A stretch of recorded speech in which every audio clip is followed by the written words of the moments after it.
Allah nggak butuh dengan sholat kita. Semuka langit dan bumi tidak sujud kepada Allah, tidak akan menurunkan status Allah sebagai Tuhan. Kita yang butuh, sebab ketika kita sholat, hidup kita jadi mudah. Tapi persoalannya, mohon maaf. Kalau ada orang sholat, hidupnya tidak jadi lebih mudah, berarti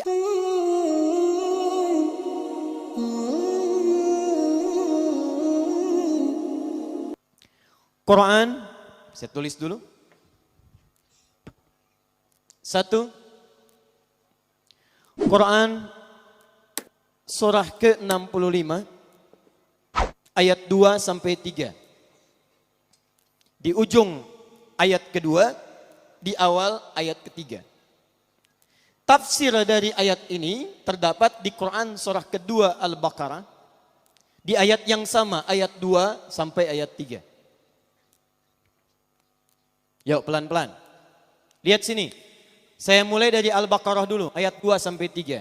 Dzalikal kitabu la raiba fi hudal lil muttaqin. Isi Quran akan memberi petunjuk pada orang-orang takwa. Jangan pernah diragukan. Siapa orang takwa itu? Ciri orang takwa, ciri pertamanya salat. Alladzina yu'minuna bil ghaib wa yuqimunas shalah.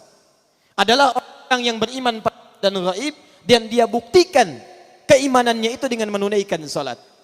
Nah, kalau dia bisa mengerjakan salat, itu bagian dari ciri takwanya. Sedangkan orang takwa dijamin oleh Allah di Quran surah ke-65 At-Talaq ayat 2 dan 3. Perhatikan jaminannya. Wa may yattaqillaha yaj'al lahu makhraja wa yarzuqhu min haitsu la yahtasib. 1. Wa may yattaqillaha, siapa yang bisa meningkatkan takwanya kepada Allah. Anda tingkatkan takwa. Siapa yang bisa menaikkan takwanya kepada Allah, yaj'al lahu makhraja. Ini jaminan Quran. Awas, kalau Adi Hidayat menjamin seseorang, Anda boleh ragu. Tapi kalau Allah yang menjamin kita semua, tidak ada peluang bagi kita untuk menolaknya. Siapa yang bisa meningkatkan takwanya, kata Allah, yaj'al lahu makhraja, maka kami akan berikan kemudahan pada setiap kehidupannya. Kami akan berikan solusi dari setiap masalah-masalahnya. Bahasa singkatnya, orang yang takwanya meningkat, maka hidupnya pasti, kata Allah, akan mudah. Saya ulang. Kata Allah, orang yang takwanya meningkat, ini rumusnya, persamaannya, hidupnya dijamin akan mudah. Kerja mudah. Makan mudah.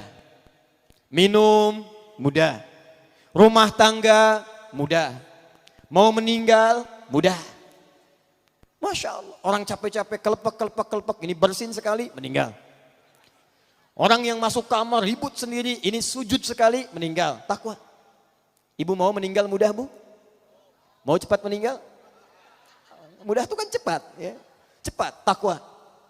Orang yang takwa, hidupnya mudah, kata Allah. Perhatikan. Sedangkan kalimat takwa disebutkan 115 kali dalam Al-Quran. Kalimat takwa pertama yang disebutkan di Quran, Al-Baqarah ayat 2. Dzalikal kitabu la raiba fi hudal lil muttaqin. Apa ciri takwanya? Salat. Alladzina yu'minuna bil ghaib wa yuqimunas shalah. Jadi kalau kita buat persamaan, orang takwa cirinya salat. Orang takwa hidupnya mudah. Jadi ketika Allah meminta kita menunaikan salat, sebetulnya bukan ingin membebani kita menunaikan ibadah. Tapi lebih daripada itu, Allah ingin membuat hidup kita semakin mudah. Allah nggak butuh dengan sholat kita. Semuka langit dan bumi tidak sujud kepada Allah, tidak akan menurunkan status Allah sebagai Tuhan. Kita yang butuh, sebab ketika kita sholat, hidup kita jadi mudah. Tapi persoalannya, mohon maaf. Kalau ada orang sholat, hidupnya tidak jadi lebih mudah, berarti ada yang salah dengan cara menunaikan sholatnya. Wa yarzuqhu min haitsu la yahtasib. Bahkan kata Allah, rizkinya akan saya kirimkan dari sisi-sisi yang tidak dia duga. Jangankan orang kerja, ini ada orang baru berangkat kerja, makanannya sudah datang. Orang-orang mau kerja sulit nyari mobil. Dapat mobil macet, Masya Allah. Orang takwa baru mau cari mobil, mobil datang.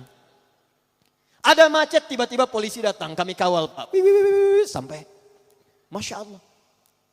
Orang takwa mengerjakan apapun kata Allah mudah. Rizki mudah, hidup mudah. Sekarang pertanyaannya, Maaf, siapa yang tidak pernah sholat? Angkat tangan. Yang subuh sholat, angkat tangan.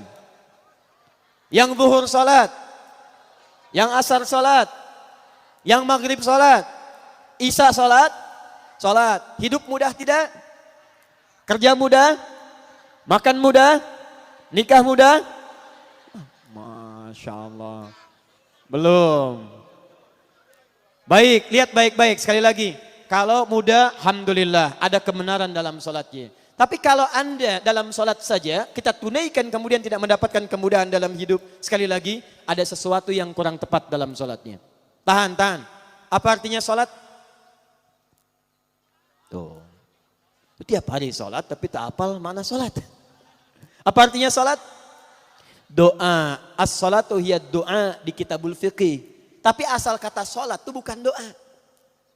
Sholat itu dari kata wasola yasilu silatan fahuwa sholatun. Sholat orangnya musalli. Wasola yasilu silatan. Asal kata sholat itu sampai dan terhubung. Kenapa diartikan doa? Karena setiap orang berdoa sampai hajatnya kepada Allah dan terhubung dengan Allah subhanahu wa ta'ala.